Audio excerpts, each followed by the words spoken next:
How to send photo in Instagram. Now sending a photo is very simple because you just have to send them from the DMs or the direct messages tab.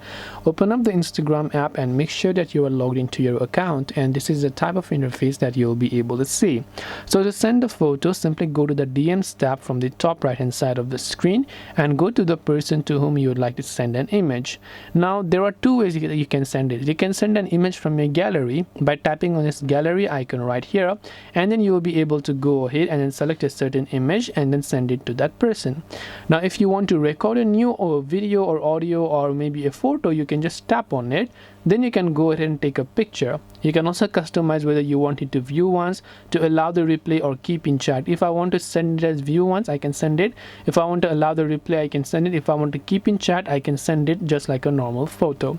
These are the ways on how you can send photo on Instagram. I hope that this video really helped you. If you have got any further questions, feel free to also leave them down in the comments section. Thank you for watching and see you in the next video.